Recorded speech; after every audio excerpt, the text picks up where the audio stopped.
pembahasan, iaitulah peri pentingnya, perlunya kita di zaman sekarang ini mencari seorang guru murabbi, seorang syekh mursyid, seorang guru pembimbing kerohanian. Sebab selama mana kita tidak ada guru pembimbing kerohanian, maka selama itulah kita masih lagi berada di bawah pengaruh nafsu. Apabila kita berada di bawah pengaruh nafsu, kita sebenarnya berada di dalam suatu penilaian yang tidak ada nilai sebenarnya. Assalamualaikum warahmatullahi wabarakatuh. Al-Fatihah. A'udzubillahi minasyaitonir rajim. Bismillahirrahmanirrahim. Alhamdulillahi rabbil alamin. Ar-Rahmanir Rahim. Maliki yaumiddin. Iyyaka na'budu wa iyyaka nasta'in. Ihdinas siratal mustaqim. Siratal ladzina an'amta 'alaihim ghairil maghdubi 'alaihim waladdallin. Amin. Allahumma salli ala sayyidina Muhammadin al-Fatihhi lima ughliqa wal khatimi lima sabaqa nasiril haqqi bil haqqi wal hadi ila siratikal mustaqim wa ala alihi haqqa qadri wa miqdarin azim.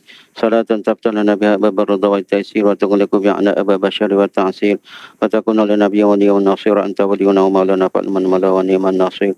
Subhana rabbika rabbil izzati amma yasifun wa salamun alal mursalin walhamdulillahi rabbil alamin. Bismillah wassalatu wassalamu ala asyrafil anbiya wal mursalin sayyidina Muhammadin wa ala alihi wa sahbihi wa mawala. Subhanaka la ilma lana illa ma 'allamtana innaka antal alimul hakim. Rabbi shrah li sadri wa yassir li amri wahlul 'uqdatam min lisani yafqahu qawli wa la haula wa la quwwata illa billahi al-'aliyyil 'azim. Amma ba'd. Qala Allah Ta'ala fi kitabin 'aziz. A'udzu billahi minasyaitonir rajim. Ya ayyuhalladzina amanu taqullaha wabtaghu ilaihil wasilah. Firman Allah Ta'ala yang maksud, wahai mereka yang beriman, bertakwalah kamu kepada Allah Ta'ala dan carilah perantaraan, carilah saluran. Wa qala Rasulullah sallallahu alaihi wasallam, kun ma'allah, fa illam takun ma'allah, fa kun ma'aman ma'allah, fa innahu yuwassuluka ila Allah. Sabda Nabi sallallahu alaihi wasallam yang maksud, hendaklah kamu sentiasa bersama dengan Allah Ta'ala, di dalam hadrah Allah Ta'ala. Jikalau kamu tak dapat nak sentiasa muraqabah, musyahadah dengan Allah Ta'ala, adalah kamu bersama dengan orang yang telah dapat sampai kepada Allah Ta'ala. Sesungguhnya mereka yang akan menyampaikan kamu kepada Allah Ta'ala. Sadaqa Rasulullah sallallahu alaihi wasallam. Terima kasih kepada bahagia Tuan Pengurusi juga Nazir Masjid Al-Falah, serta tuan kuasanya kepada Tuan Imam, Tuan Bilal dan seterusnya sidang jemaah sekalian. Pertamanya, marilah kita panjatkan kesyukuran kita kepada Ta'ala kerana pada malam ini dapat bertemu minggu yang kelima. Sebenarnya, minggu yang ini tidak ada ustaz secara khusus. Sabtu dia ada 5 minggu pada bulan ini. Jadi saya mendapat request daripada grup WhatsApp tadi untuk datang membuat satu perkongsian ilmu kepada sidang jemaah sekalian. Saya nama Yahya bin Zakaria daripada Shah Alam. Seingat saya ini kali yang kedua saya datang. Kali terakhir pada 2 tahun lepas, saya rasa. Jadi insyaAllah sebagai mengisi ruang yang kosong yang ada di antara Maghrib dan Isya ni, sebagai suatu bekalan ataupun sebagai suatu perkongsian ilmu, saya nak bawa kepada tuan puan kepada suatu perbahasan, iaitulah peri pentingnya, perlunya kita di zaman sekarang ini mencari seorang guru murabbi, seorang syekh mursyid, seorang guru pembimbing kerohanian. Sebab selama mana kita tidak ada guru pembimbing kerohanian, maka selama itulah kita masih lagi berada di bawah pengaruh nafsu. Apabila kita berada di bawah pengaruh nafsu, kita sebenarnya berada di dalam suatu penilaian yang tidak ada nilai sebenarnya. Kita tidak dipandang mulia, kita tidak dipandang hebat oleh Allah Ta'ala. Kerana kita berada pada keadaan sesuatu selain daripada dia. Kerana nafsu ni musuh kepada ruh. Ruh ni merupakan unsur daripada Allah Ta'ala. Jadi selama mana nafsu merajai, nafsu mengketuai di dalam diri kita, ruh terpenjara. Ruh dalam keadaan mengecil. Ruh dalam keadaan tidak diberi tempat yang selayaknya. Apabila ruh tidak diberi tempat yang selayaknya, maka sebenarnya kita menjadi musuh kepada Allah Ta'ala. Saya akan baca satu ungkapan, suatu kalam daripada seorang sufi. Mengatakan bahawa panduan dan doa untuk mencari guru mursyid. Dia berkata, seperti mana badan kita dipupuk, dijaga, dibela oleh ibu bapa kita daripada bayi sehingga dewasa. Ibu bapa kita yang menjaga kita, membela kita, mengawasi kita, memelihara kita pada sudut tubuh badan, pada sudut keperluan luaran kita. Begitu juga ruh kita memerlukan seseorang yang boleh mendidik dan mentarbiahnya secara berperingkat dari masa ke semasa. Kerana kita ni bukan badan semata-mata. Kita ni bukan tubuh semata-mata.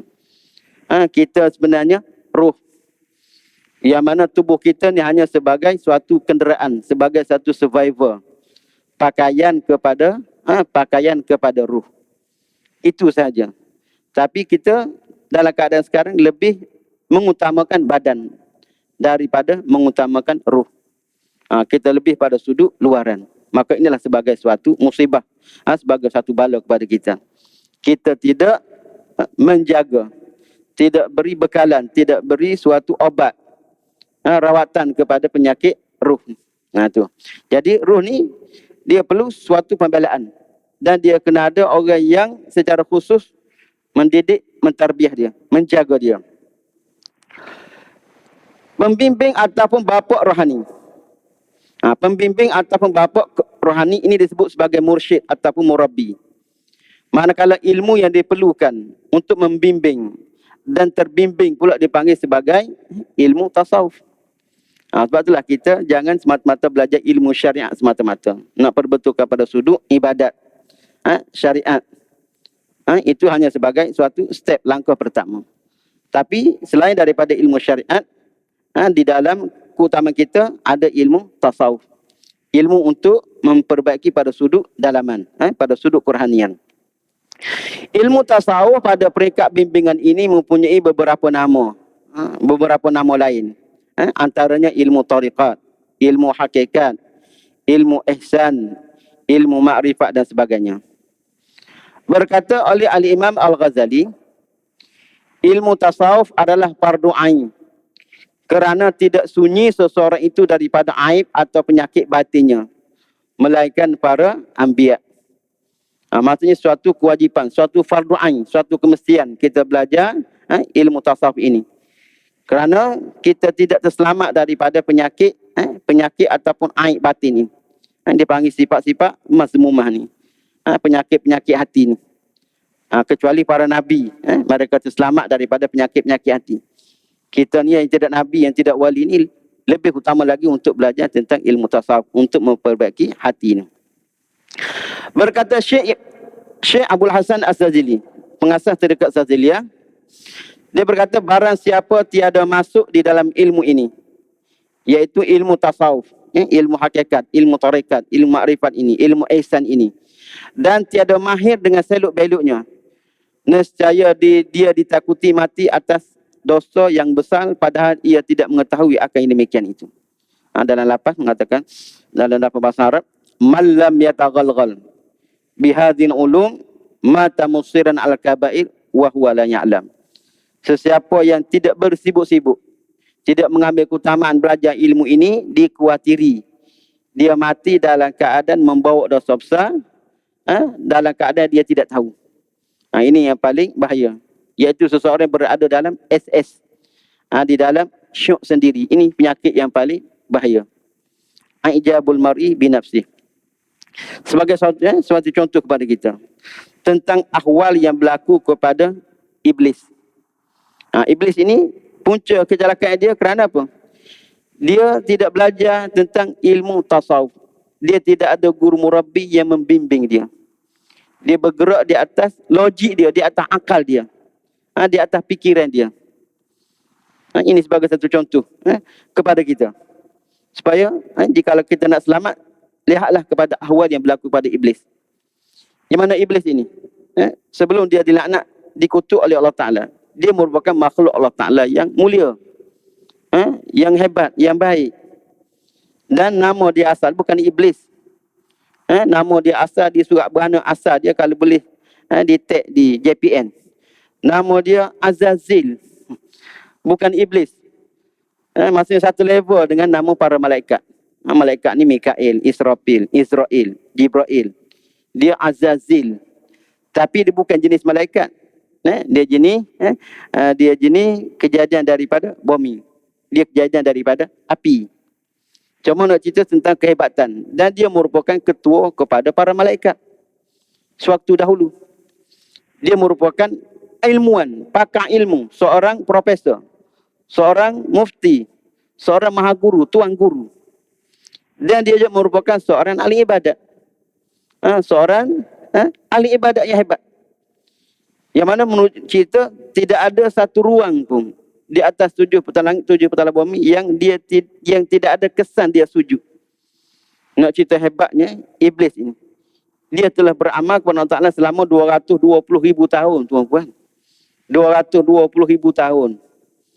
Kita boleh tak nak challenge iblis dalam hal ini? Tak boleh. Kita ni umur singkat 60 tahun. 60 tahun tu umur kita. Kita isah nak bertaubat biasa umur 40. 20 tahun amal ibadat. Itu pun tidak sepenuh. Ada mati awal zaman-zaman sekarang ni. Dengan penyakit yang berbagai-bagai. Kecil mani, daun tinggi, buah pinggang, jantung, gauk. Tak sampai 60 umur kita zaman sekarang ni. Biasa 30, 40 dah. Ramai yang meninggal. Nama-nama zaman sekarang ni. Kematian satu perkara yang biasa. Budak kecil mati, remaja meninggal, apatah lagi yang tua dan sebagainya. Jadi itu awal yang berlaku kepada iblis. Dan sebenarnya Allah Ta'ala telah tahu dah tentang perangai ataupun akhlak apa yang tersimpan di dalam hati iblis. Allah Ta'ala telah tahu. Cuma ini sebagai suatu tarbiyah kepada kita, sebagai satu petunjuk kepada kita. Cuma Allah Ta'ala membiarkan dia ni menipu diri dia. Dia bukan menipu Allah Ta'ala, dia menipu diri dia sendiri. Sampai satu masa Allah Ta'ala akan menzahirkan tembelang dia. Temberang dia ni. Iaitulah apabila Allah Ta'ala ciptakan Adam. Apabila Allah Ta'ala ciptakan Adam, maka disuruh semua para malaikat termasuk iblis supaya sujud kepada lembaga Adam. Maka di sinilah sebagai titik tolak. Sebagai suatu petunjuk kepada kita. Allah Ta'ala berfirman, wa idh qulna lil malaikati isjudu li Adam fasajadu illa iblis aba wastakbara wa kana minal kafirin. Maksudnya bila diperintah kepada semua para malaikat supaya sujud kepada lembaga Adam, semua para malaikat sujud kecuali iblis saja yang tak nak sujud. Kenapa iblis tak boleh sujud? Sedangkan sebelum daripada ini dia boleh sujud selama 220,000 tahun. Sehingga hitam dari naik ke matu, buku lali. Tiba-tiba Allah Ta'ala nak supaya dia sujud satu kali sahaja. Sekejap sahaja. Tapi walaupun satu kali sekejap saja tak boleh. Kenapa? Ada something. Ada sesuatu sujud yang diperintah oleh Allah Ta'ala kepada lembaga Adam. Bahkan dia bukan setakat tak nak sujud. Dia komplain kepada Allah Ta'ala. Dia protes. Sepatut kita derhaka kepada Allah Ta'ala. Engkar perintah bos, minta tuan kita. Kita senyap-nyap sudah. Buat tak hirau. Tak layan. Tapi tak boleh. Iblis ni. Dia tak boleh kalau kena senyap. Dia tak boleh menceritakan kenapa dia tak boleh sujud ni. Ini nak cerita tentang kejahatan. Kejahatan apa? Kejahatan nafsu. Kejahatan pada sudut dalaman ini. Inilah penyakit sebenar yang ada di dalam diri kita. Dia apa? Dia protes. Dia Allah Ta'ala. Dia berkata, ana khairum minhu. Aku tak boleh sujud kepada Adam ni kenapa? Aku lebih baik daripada Adam. Kenapa dia kata dia lebih baik daripada Adam? Maksudnya selain daripada kejadian daripada api yang cantik, yang berwarna-warni, sebenarnya hakikatnya pada tafsir Sufi mengatakan bahawa dia bergantung kepada amalan dia. Dia syuk dengan amalan dia, dia syuk dengan ilmu dia. Dia mengatakan bahawa tuntas ke, patut ke untuk aku sujud kepada Adam. Yang mana Adam ini Masih lagi tidak bernyawa, dalam bentuk lembaga lagi. Dia baru dijadikan. Masih tidak ada apa-apa persembahan lagi daripada dia kepada Allah Ta'ala. Tidak ada apa-apa amalan lagi dia kepada Allah Ta'ala. Sedangkan aku ni telah beramal ibadat kepada Allah Ta'ala selama 220,000 tahun. Aku mencurah segala ilmu-ilmu kepada para malaikat. Jadi tuntas ke, layak ke untuk aku sujud kepada Adam ini? No way. Jadi apakah penyakit di sini? Penyakit di sini hakikatnya apa? Iblis. Dia memang betul pada sudut ibadat dia, pada sudut ilmu dia. Tapi pada sudut dalaman, pada sudut batin, dia tumbang. Dia gagal dengan Allah Ta'ala. Kerana apa? Rupa-rupanya selama ini dia bukan menyembah Allah Ta'ala. Dia menyembah apa? Dia menyembah diri dia sendiri. Dia menyembah keakuan dia. Dia menyembah nafsu dia. Dia menyembah rasa kelayakan dia. Ini yang paling bahaya. Iaitu dia menyembah diri sendiri. Kenapa? Kerana dia mengharapkan pada suatu masa dialah yang akan ditabarkan sebagai khalifah di atas muka bumi. Dialah yang akan diberi kredit merit, diberi suatu trofi penghargaan daripada Allah Ta'ala dengan dia amal ibadat selama 220,000 tahun ni. Itu harapan dia. Iaitu dia mengharapkan sesuatu daripada ibadat dia. Dia merasa dia layak untuk dapat sesuatu daripada ibadat dia, daripada ilmu dia.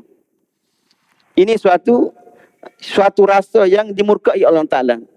Ini suatu sikap stand yang menyebabkan dia terkeluar daripada hadrah kehambaan. Jadi dia sebenarnya bukan hamba kepada Allah Ta'ala, tapi dia hamba kepada diri dia sendiri. Hamba kepada nafsu dia. Iaitu dia bergantung kepada ilmu dan amal dia. Iaitu dia mengharapkan sesuatu imbuhan, sesuatu balasan daripada ibadat dia. Akhirnya apa? Tidak ada apa-apa manfaat, tidak ada apa-apa faedah daripada amal ibadat yang banyak selama ini. Memang Allah Ta'ala nak pecah, nak dedah tembelang. Dia rupa-rupanya musuh kepada Allah Ta'ala. Dia merupakan seteru kepada Allah Ta'ala. Kenapa? Dengan dia berkata aku, ana khairu minhu. Seolah-olah dia sama level dengan Allah Ta'ala. Dia boleh beraku kamu dengan Allah Ta'ala. Layakkah kita sebagai makhluk ni nak boleh beraku kamu dengan Allah Ta'ala? Kita dengan ibu bapa kita ada adab. Ayahanda, ananda, ibunda. Dengan suami isteri, kekanda, adinda. Dengan guru, cikgu saya. Dengan bos kita, tuan saya. Dengan raja pun kita ada adab tertib terning dia. Patik, tuanku. Sesama makhluk, kita ada adab sopan. Dengan Allah Ta'ala lebih-lebih lagi lah kita kena ada adab sopan. Tapi tidak oleh iblis dengan Allah Ta'ala. Tidak ada adab, tidak ada sopan. Seolah dia sama level dengan Allah Ta'ala. Aku, kamu. Jadi seolah-olah dia tu berlagak sebagai Tuhan. Kenapa dia boleh berlagak sebagai Tuhan? Kerana nafsu tadi. Sebab itulah nafsu dia merupakan musuh kepada Allah Ta'ala. Dia sesuatu selain daripada Allah Ta'ala yang ada di dalam diri kita. Dia bukan asal kita. Nafsu ni terjadi daripada perkahwinan paksa di antara ruh dan badan. Lahirlah nafsu. Nafsu ni maksudnya kehendak diri sendiri. Kemampuan kita. Itu dia bukan kejadian asal. Kejadian asal pada diri kita iaitulah ruh. Ruh merupakan unsur Allah Ta'ala yang ada di dalam diri kita. Maka yang paling penting kita kena mengutamakan ruh. Kena membesarkan ruh. Kena merawat ruh. Kena memelihara ruh. Bukan membesarkan pada sudut jisim, pada sudut badan semata-mata. Jadi di sini perlunya kita kena belajar ilmu tasawuf. Kita kena mencari seorang guru murabi, seorang syekh mursyid. Kenapa? Penyakit ini. Penyakit dipanggil penyakit ananiah. Penyakit keakuan ini. Tidak ada satu rawatan pun. Tidak ada suatu hospital, tidak ada suatu klinik pakar untuk rawat penyakit keakuan ini. Seperti mana yang berlaku kepada Iblis tadi, dia ada suatu penyakit, iaitu penyakit keakuan. Aku.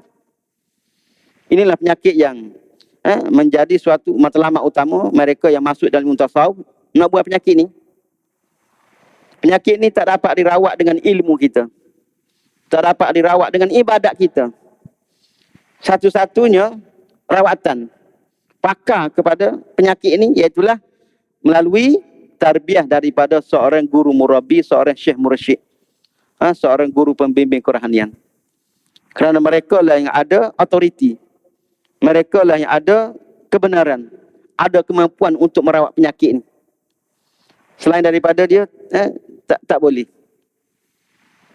Ini suatu hal yang teramat penting.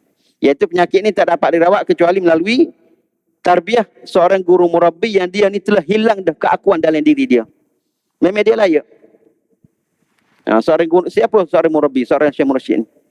Dia tu semestinya seorang yang bertaraf wali. Kerana orang yang bertaraf wali ni orang yang ada izin daripada Allah Ta'ala. Sebagaimana Nabi, dia dapat mentarbiyah para sahabat. Kerana apa? Dia ada izin daripada Allah Ta'ala. Dia diutus khas oleh Allah Ta'ala. Dia dihantar khas oleh Allah Ta'ala. Diberi kebenaran. Sebab para sahabat dia mulia. Para sahabat hebat. Walaupun para sahabat tu orang yang biasa-biasa. Bukan orang yang kaling-kaling. Orang awam. Tapi dia hebat. Kerana dia berada pada ibu kepada segala penzahiran, ibu kepada segala kemuliaan, ibu kepada segala tajalli terbesar Allah Ta'ala, iaitu Nabi kita Nabi Muhammad SAW. Ini martabat para sahabat. Kerana Nabi ini ada izin. Kerana kaedah mengatakan bahawa al-ma'zunu ma'munun. Orang yang ada izin akan ada jaminan. Orang yang diberi izin akan ada keselamatan. Akan ada jalan. Akan ada keselamatan. Al-ma'zunu ma'munun. Sama seperti yang diutus oleh Nabi. Sahabat-sahabat berdakwah ke seluruh pelosok dunia. Bagaimana mereka dapat menyebarkan dakwah dengan dalam masa yang sekejap. Dalam masa yang sekejap mereka dapat menyebarkan dakwah. Kenapa? Mereka ada izin. Apabila ada izin, maka akan ada suatu pertolongan, inayah daripada Allah Ta'ala. Seperti para wali-wali 9 yang menyebarkan Islam di Nusantara dalam masa yang sekejap sahaja. Dapat mengislamkan seluruh Nusantara. Kerana apa? Mereka ada izin daripada Allah Ta'ala melalui perantara Rasulullah, melalui para awliya. Mereka dihantar. Sebagaimana riuh sekarang ni tentang isu Gunung Jerai. Isu Gunung Jerai. Siapakah yang pergi ke Gunung Jerai? Dari Sidi Ahmad Al-Ghumari. Sehingga dia dapat mengislamkan Kedah dan seluruh sebahagian besar Malaysia ni di bawah tarbiyah, di bawah dakwah daripada Sidi Ahmad Al-Ghumari. Siapa ke Sidi Ahmad Al-Ghumari? Orang yang dihantar khas oleh Sidi Abdul Qadir Jalani untuk mari dakwah ke bumi Nusantara, ke bumi Kedah. Sehingga dia dapat mengislamkan Raja Ompra, Raja Meru Mahawangsa. Ini suatu benda yang teramat pelik. Raja yang beramal dengan agama Hindu dan sebagainya tiba-tiba dapat masuk Islam. Kerana ada inayah pertolongan daripada Allah Ta'ala. Ada bantuan, izin daripada Allah Ta'ala. Maka begitu juga kita nak rawat hati kita ni. Bukan melalui kepandaian kita, melalui logik akal kita, rasa kelayakan kita, tidak. Tapi mesti melalui panduan dan tarbiyah seorang guru murabbi, seorang syekh mursyid. Juga sebagaimana berlaku kepada Al-Imam Al-Ghazali. Al-Imam Al-Ghazali, dia juga syuk dengan diri dia sendiri. Dia tenggelam di dalam ilmu alat. Dia dianggap sebagai seorang maha guru. Dia sebagai seorang rektor. Melahirkan murid-murid yang beribu-ribu. Tapi dia tidak ada seorang guru murabbi, seorang syekh mursyid. Dan dia tenggelam di dalam ilmu dia. Dan dia berbangga dengan ilmu dia. Tiba-tiba dalam satu cerita yang panjang, dia dapat satu teguran daripada Allah Ta'ala melalui adik dia. Sehinggalah satu cerita yang panjang ringkas. Adik dia mempertemukan dia dengan seorang waliullah, Syekh Razi Ali Al-Utaqi. Sehingga dia dapat tarbiyah, dapat pimpinan. Dan dia mengatakan, Masya Allah, nasib baiklah aku bertemu dengan guru aku ni. Aku tidak mati sewaktu aku berada di dalam puncak kemasyhuran. Aku ni dianggap sebagai seorang ilmuwan, seorang mufti, seorang tokoh ilmu yang hebat. Nasib baiklah aku tak mati pada waktu tu. Kalau aku mati waktu tu, aku akan dianggap sebagai lembu kerbau. Dianggap sebagai binatang di sisi Allah Ta'ala. Kerana aku masih lagi berada di bawah pengaruh hawa nafsu. Tapi nasib baiklah aku mendapat tarbiyah, mendapat bimbingan, mendapat asuhan daripada seorang guru dia bukan orang hebat. Guru murabbi dia seorang tukang kasut. Tapi walaupun tukang kasut, dia waliullah. Orang yang ada izin, orang yang ada kebenaran, orang yang dipilih oleh Allah Ta'ala. Maka layaklah dia untuk mentarbiah, mendidik, mendakwah kepada Imam Ghazali sehingga bertukar menjadi seorang tokoh sufi pula. Al-Imam Al-Ghazali. Ini peri pentingnya kita zaman sekarang kena cari seorang guru murabbi, seorang syekh mursyid. Dan kita kena menjadikan ini sebagai satu keutamaan.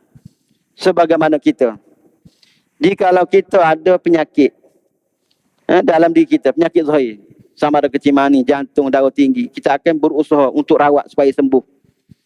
Tak cukup dengan klinik kerajaan, kita pergi klinik swasta, kepada klinik pakar lagi. Dan jikalau tak sempurna rawatan dalam negeri, kita berusaha pergi ke luar negeri pula.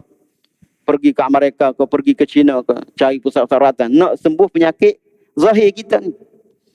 Sebenarnya tidak bahaya mana penyakit zahir ni. Penyakit zahir ni sama ada dia sembuh ataupun mati, kita matilah penyakit ni. Tapi penyakit batin dia tidak mati dengan matinya kita. Sebab itulah penyakit ini akan tetap ada sampai bila-bila. Qad aflaha man zakkaha wa qad khaba man dassaha. Sangat beruntunglah orang yang membersihkan hati dia, rohani dia, dan sangat rugilah orang yang mengotorkan rohani dia, hati dia. Maka begitu juga kita kena berusaha mencari seorang guru murabbi, seorang syekh mursyid. Tak ketemu dalam di kampung kita, di negeri kita kena berhijrah, cari.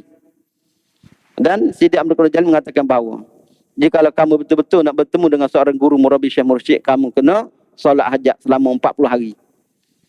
Dan kamu kena berpuasa di siang hari. Dan pada setiap malam kamu kena berdoa, Allahumma dulluni man yadulluni alaika. Ya Allah, tunjuklah kepadaku orang yang boleh menyampaikan aku kepadamu. Berdoa ini sepanjang 41 hari kamu solat hajat. Atau paling tidak kamu solat 7 hari. Siang hari kamu berpuasa.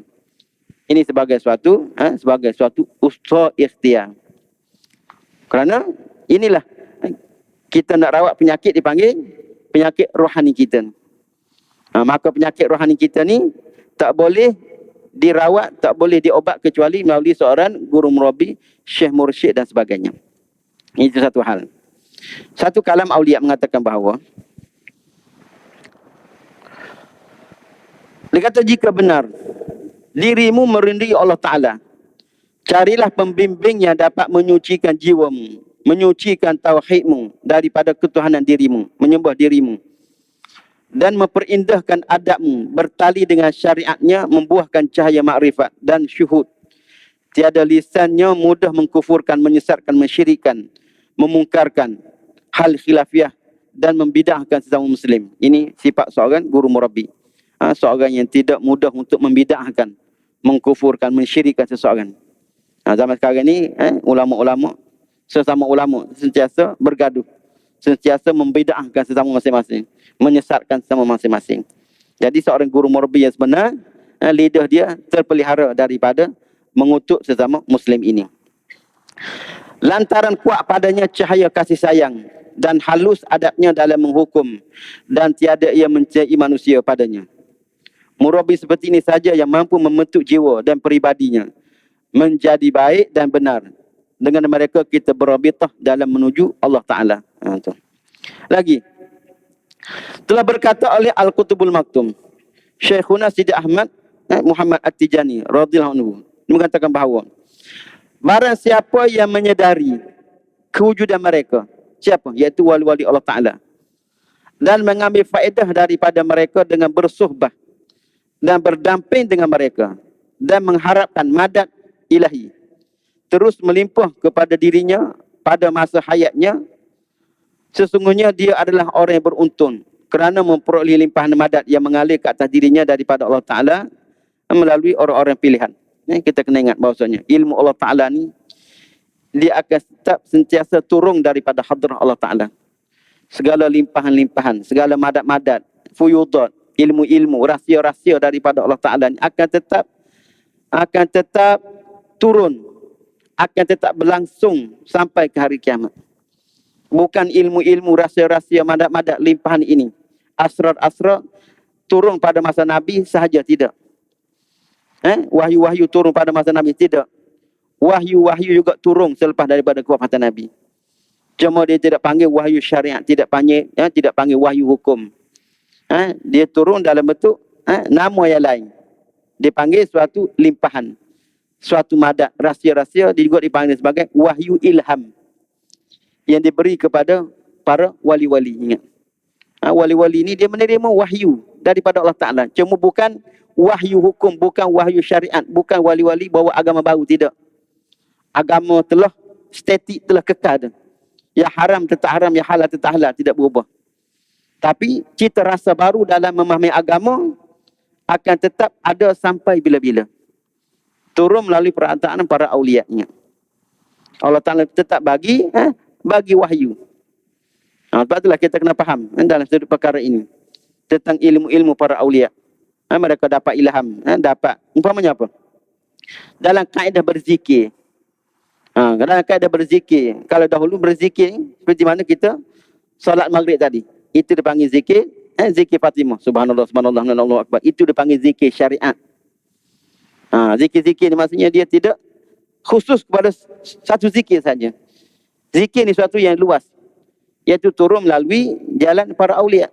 Sebab itulah para awliya dia membawa tarikat-tarikat ini dan dibawa zikir-zikir. Amalan-amalan mereka. Itu wahyu daripada Allah Ta'ala. Itu bukan agama baru. Cuma sebagai satu penambahan daripada zikir. Dan keluar daripada Al-Quran.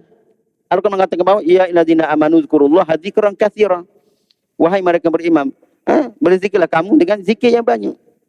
Zikir ni bukan satu wirid, satu zikir saja, suatu benda yang teramat luas. Sama juga seperti di dalam amalan-amalan tariqah, amalan tasawuf. Banyak selawat-selawat. Sedangkan selawat yang diajak oleh Nabi, selawat Ibrahimiyah dan selawat ummi sahaja. Jadi sebenarnya selawat ini terlalu luas. Di dalam amalan tarekat-tarekat dia ada selawat masing-masing. Dia ada selawat azamiyah, selawat budriyah, selawat syifa, selawat munjiyah, selawat nariyah, selawat tafrijiyah. Dia ada selawat fatih. Jadi masuk dalam kategori selawat, masuk dalam perintah ya ayyuhallazina amanu sallu alaihi wasallimu taslima. Jadi bukan suatu agama baru, bukan suatu hukum baru, cuma sebagai suatu penambahan di dalam kita nak beramal. Jadi semua amalan-amalan turun melalui lidah para awliya. Sebenarnya itu melalui perantaraan Nabi. Melalui perantaraan Nabi juga. Cuma dia turun di waktu-waktu yang berbeza. Ingat. Tapi sebenarnya itu merupakan sesuatu yang lahir daripada Nabi melalui perantaraan lidah para awliya. Sebenarnya hakikat datang daripada Nabi semua. Kenapa? Kerana kewalian ini merupakan anak kepada kenabian. Kewalian ini merupakan kopi kepada kenabian. Kewalian merupakan tajalli kepada kenabian. Pengganti khalifah kepada kenabian. Satu benda yang sama. Sebagaimana para nabi boleh menerima mukjizat. Datang dari Allah dalam bentuk mukjizat. Wali-wali juga boleh menerima sesuatu yang luar daripada adat. Temu bukan nama mukjizat, dipanggil karamah. Tapi benda yang sama. Benda yang dipanggil mencari adat. Cuma bagi nabi dipanggil mukjizat. Bagi wali dipanggil karamah. Tapi semua itu benda yang mencari adat. Nama saja yang berbeza. Kerana apa? Kerana Nabi dia layak untuk menerima sesuatu daripada Allah Ta'ala kerana hati dia bersih. Hati dia tidak ada penyakit. Nabi sebenarnya dia lebih terarah kepada ruh. Maka bertiga para wali. Dia sebenarnya lebih bersifat kepada ruh. Dia tidak ada nafsu. Sebab itulah sesuatu yang lahir daripada Nabi kekal sampai hari ini. Hadis Nabi dibaca. Al-Quran yang turun kepada Nabi dibaca sampai hari ini. Begitu juga apa yang lahir daripada wali-wali. Karangan kitab-kitab wali-wali. Seperti mana Syekh Daud Fatani yang mengarang kitab Munatul Musalli. Al-Imam Al-Ghazali mengarang kitab Ihya Ulumuddin. Ibn Arabi mengarang kitab Futuhat Makkiyah. Dan kitab Syekh Ahmad Fatani mengarang kitab Faridatul Faraid. Kitab Al-Jawharul Mawhub. Kitab Syiarus Salikin. Itu kitab karangan para awliya. Sebenarnya bukan karangan mereka. Mereka bukan mengarang dengan nafsu mereka, dengan kepandaian mereka, tidak. Mereka mengarang kitab itu di atas wahyu, ilham daripada Allah Ta'ala. Sebab setengah-setengah kita nak faham. Setengah ustaz, dia tak boleh baca kitab Munatul Musalli. Kerana apa? Kitab Munatul Musalli itu dikarang bukan di atas kepandaian Syahdaud Fatani, tidak. Syahdaud Fatani mengarang kitab Munatul Musalli di waktu dia dalam keadaan fana.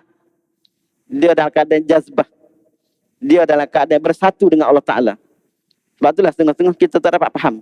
Itu kalam-kalam sufi di dalam kitab Munatul Musalli itu. Jadi sebab itulah kitab dia kekal dibaca sampai kenapa? Kerana sebenarnya itu datang daripada Allah Ta'ala. Apabila datang daripada Allah Ta'ala, dia akan bersifat bakak kekal. Tapi kitab-kitab yang dikarang oleh ustaz-ustaz, profesor-profesor, guru-guru, ulama zaman sekarang, kita baca sekali tak nak. Kenapa? Mereka mengarang bukan kerana Allah Ta'ala. Mereka mengarang kerana nafsu mereka. Kerana nak pujian, sanjungan, nak populariti, nak royalty dan sebagainya. Tapi para ulama dahulu mereka mengarang lillahi ta'ala. Dan mereka mengarang itu sebenarnya ilham, wahyu daripada Allah Ta'ala. Itu satu yang perlu kita faham. Masa azan. Jadi insya-Allah pada malam ni sebagai satu ringkasan saya akan bagi kepada tuan-tuan suatu selawat. Ini sebagai satu shortcut jalan pintas. Kerana dalam keadaan yang keterbatasan kita pada waktu sekarang, kita sibuk dengan dunia kita. Tak sempat dah kita nak mencari seorang guru murabbi nak merantau.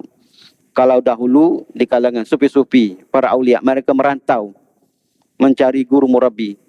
Sehingga ke beberapa negeri, ke beberapa negara. Kita ni tak sempat. Dalam keadaan umur kita yang telah lewat. Banyak tanggung jawab kita. Maka sebab itulah, dalam keadaan di zaman sekarang ni, yang paling penting, kita kena cari suatu alternatif. Suatu jalan, suatu shortcut. Iaitu walaupun dalam keadaan kelemahan kita, dalam keadaan dunia akhir zaman. Supaya Allah Ta'ala bagi juga kemuliaan kepada kita, ingat. Dan kita kena ingat bahawasanya walaupun kita berada di akhir zaman, di setiap zaman akan ada suatu limpahan, suatu kejutan daripada Allah Ta'ala. Dipanggil nafahat. Jadi kita kena cari apakah nafahat Allah Ta'ala yang paling besar di akhir zaman. Nabi bersabda, Ala inna fi ayyamikum nafahat fata'arradu laha.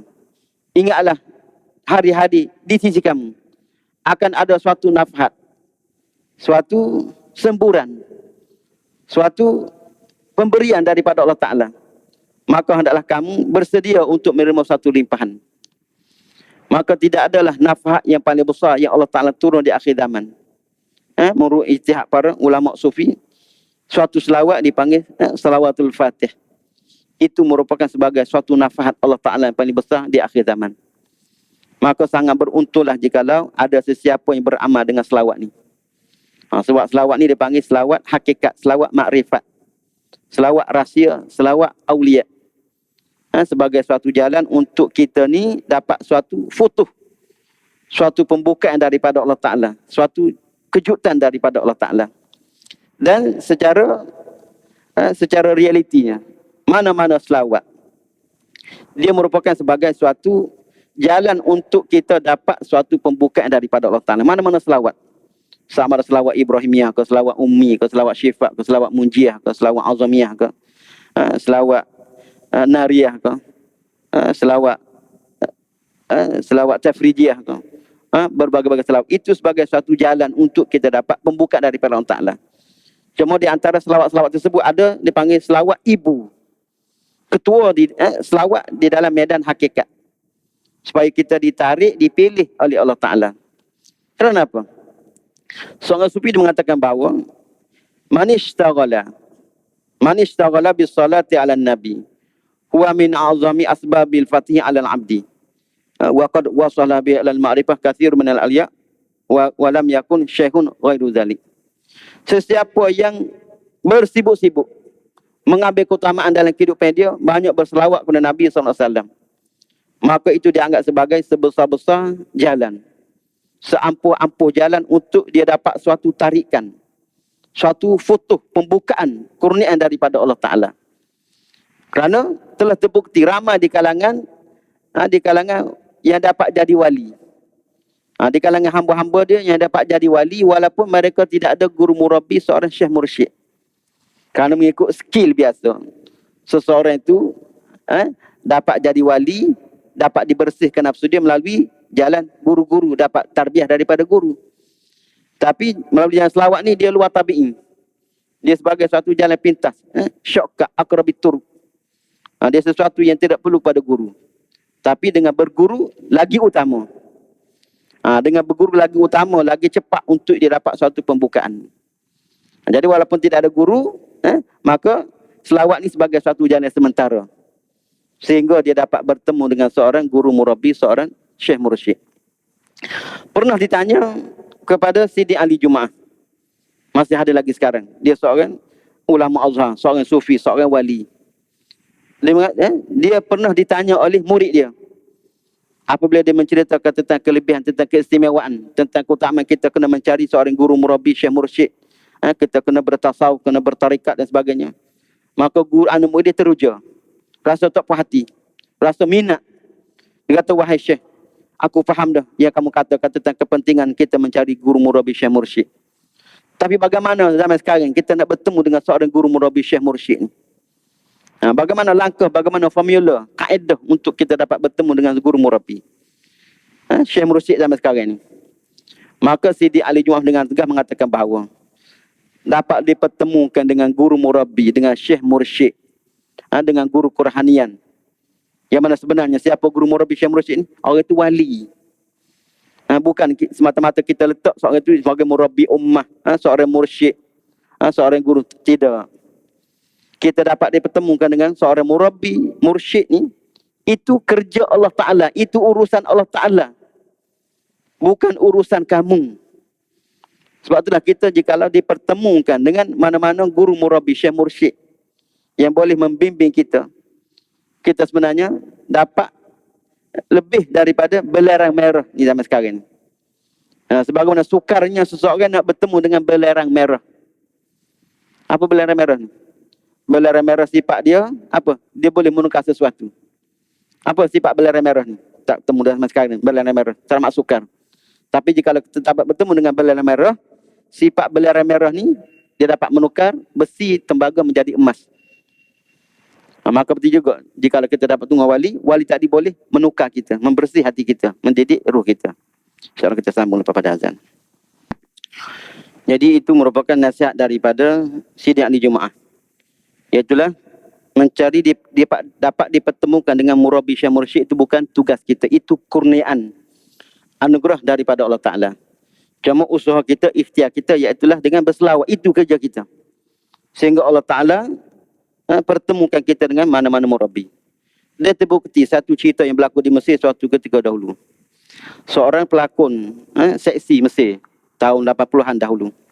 Kalau siapa pergi Mesir tahulah. Seorang bernama, Allah tak ingat nama siapa.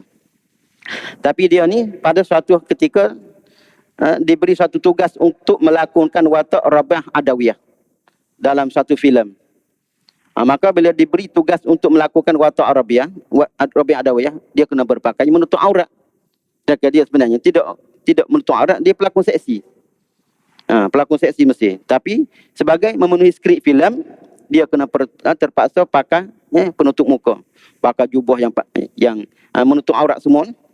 Dan dia kena setiap adegan dia kena lidah dia sentiasa kena berselawat. Kerana sifat seorang Adawiyah ni, lidah dia sentiasa zikir kepada Allah Ta'ala. Maka dalam setiap adegan filem, dia kena berselawat. Allahumma salli Muhammad, Allahumma salli Muhammad. Itulah lakonnya dia. Sehabis dia daripada penggambaran filem, satu kejutan berlaku pada dia. Iaitulah dia mimpi bertemu dengan Nabi. Suatu benda yang dia tidak pernah terfikir. Dengan keadaan toto dia, dengan keadaan maksiat dia. Tiba-tiba dia rezeki dapat bertemu dengan Nabi. Dia merasakan ini suatu anugerah, suatu kurniaan yang luar daripada akal dia. Suatu benda yang pelik. Maka dia berazam, selepas daripada dia mimpi itu, nak bertemu dengan seorang waliullah, seorang guru yang hebat di Mesir pada waktu itu, Sidi Mutwali Sya'rawi. Dan dia nak melafazkan taubat di hadapan Sidi Mutwali Sya'rawi. Maka akhirnya dia bertemu dengan Sidi Mutwali Sya'rawi dan dia menganggap Sidi Mutwali Sya'rawi itu sebagai guru dia, sebagai seorang murabbi. Dan memang Sidi Mutwali Sya'rawi seorang wali, seorang mursyid, seorang mulia, seorang ulama Rabbani. Jadi kenapa ke tadi? Sebenarnya apa? Daripada selawat dia tadi sebenarnya tu selawat tipu tu. Bukan selawat tu lahir daripada keikhlasan hati dia tadi. Tapi kerana nak memenuhi skrip filem. Dia berselawat. Selawat hanya pada mulut saja. Tapi saya tak di bawah. Selawat ini merupakan sesuatu yang confirm diterima oleh Allah Ta'ala. Walaupun daripada seorang yang tidak ikhlas, daripada seorang ahli maksiat sebagainya, seorang yang tidak hadir hati, dia diterima selawat ni. Dalam apa cara sekalipun. Itu kebaca selawat. Tapi dalam amalan lain tidak tentu. Solat kita, baca Al-Quran kita, puasa kita, haji kita, tak confirm lagi diterima. Tapi selawat ni diterima dalam apa cara sekalipun. Kerana selawat itu merupakan bukan kerja kita itu. Selawat itu bukan amalan kita.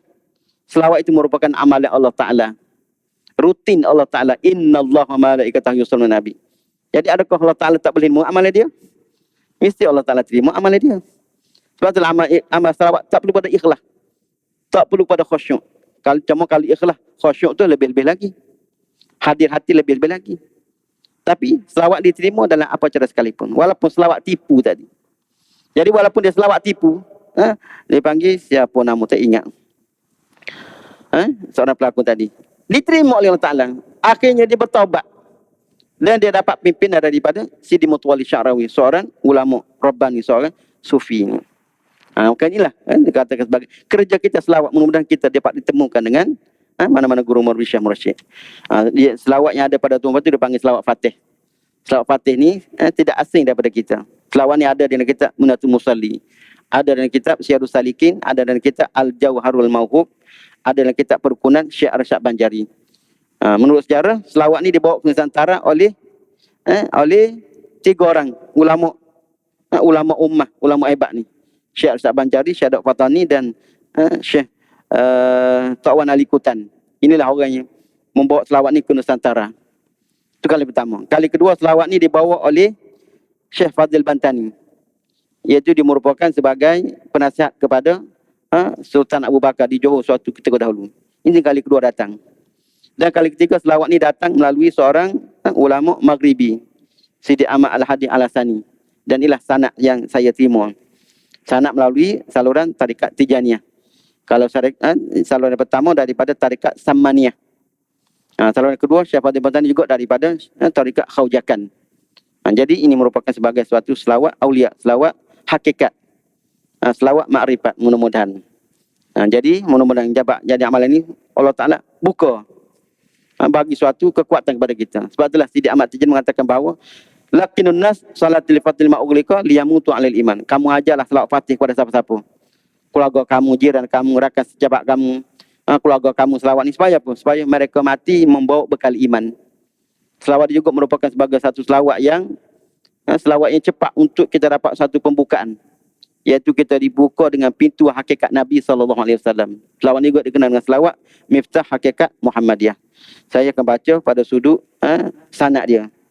Dan pada akhir sekali, bila saya kata, terima daripada Rasulullah SAW, Tuhan apa kata? Qabiltu, saya terima ni. Tunggu saya baca. A'udzubillahi minasyaitonirrajim. Bismillahirrahmanirrahim. Alhamdulillahirabbil alamin arrahmanir rahim maliki yaumiddin. Iyyaka na'budu wa iyyaka nasta'in. Ihdinas siratal mustaqim siratal ladzina an'amta 'alaihim ghairil maghdubi 'alaihim waladdallin. Amin. Bismillahirrahmanirrahim. Allahumma shalli ala Sayyidina Muhammadin al-Fatihi lima ughliqa wal khatimi lima sabaqa nasiril haqqi bil haqqi wal hadi ila siratikal mustaqim wa ala alihi haqqa qadri wa miqdari azim. Saja ijazah kepada Tuan Puan selawat Fatih ini sebagaimana saya terima daripada guru saya Sayyidina Murabbina Sidi Ahmad Al-Hadi Al-Hasani Al-Maghribi hafizahullah taala, yang mana beliau menerima selawat ini pada guru beliau Sidi Al-Hasan Al-Ifrin Al-Hasani radhiyallahu anhu, daripada guru beliau Sidi Muhammad Al-Habib Al-Baqil Al-Hasani radhiyallahu anhu, daripada guru beliau Mujaddiduddin wal Millah Sidi Al-Haji Al-Hasan Al-Baqil Al-Hasani radhiyallahu anhu, daripada guru beliau Sidi Al-Haji Al-Husaini Al-Ifrini Al-Hasani radhiyallahu anhu, daripada guru beliau Sidi Ahmad bin Muhammad Al-Kansusi Al-Ja'fari Al-Hasani radhiyallahu anhu, daripada guru beliau Sidi Muhammad Al-Ghali Al-Hasani radhiyallahu anhu, daripada guru beliau Al-Qutubul Maktum wal Khatumul Muhammadil Ma'lum Sayyidina wa Maulana Sidi Ahmad Tijani Al-Hasani radhiyallahu anhu, daripada Sayyidina wa Maulana Sayyidina Muhammadin Rasulullah sallallahu alaihi wasallam. Atau qabiltu, saya terima. Jadi dengan ni tuan-puan telah ada lesen, telah ada ijazah untuk tuan beramal. Amal lah. Mengikut kemampuan 10 kali ke, 50 kali ke, 100 kali ke. Jadi dalam kertas yang ada di tangan tuan-puan itu dia ada typo daripada dia sepatut arak dia daripada kanan ke kiri. Tapi tulisan arak pada kertas tu daripada kiri ke kanan. Kena baca daripada kiri ke kanan juga. Pertama apa? Cara kafiatnya Al-Fatihah 1 kali, selawat ni 1 kali, kemudian kata-kata subhana rabbika rabbil izzati amma yasifun wa salamun alal mursalin walhamdulillahi alamin. Kemudian baca selawat yang kita nak, sama ada 10 kali ke, 50 kali ke, 300 kali ke, 1000 kali ke, ikut kemampuan. Kemudian selepas daripada baca wirid yang jumlah yang kita baca tu, kita baca innallaha malaikatahu yusalluna 'alan nabi ya ayyuhallazina amanu sallu 'alaihi wa sallimu taslima sallallahu alaihi wa ala alihi wa sahbihi wa sallam taslima subhana rabbika rabbil izzati amma yasifun wa salamun 'alal mursalin walhamdulillahi rabbil alamin. Kemudian doalah apa-apa yang kita nak doa, sama ada untuk diri kita, keluarga kita, pekerjaan kita, rezeki kita, ilmu kita dan sebagainya. Kemudian diakhiri dengan baca Al-Fatihah 1 kali, selawat Fatihah 1 kali, kemudian kata subhana rabbika rabbil izzati amma yasifun wa salamun alal mursalin walhamdulillahi alamin. Sapu tangan pada muka sambil kata hadhihi hadiyatum minni ilaika ya sayyidi ya Rasulullah. Inilah hadiah daripadaku kepadamu ya Rasulullah, itu maksud. Mudah-mudahan dapat jadi amalan. Insya-Allah kita akan kongsi pun dalam pertemuan akan datang tentang rahsia-rahsia dan hakikat-hakikat di sebalik salawatul Fatih ni. Selawat hakikat, selawat makrifat.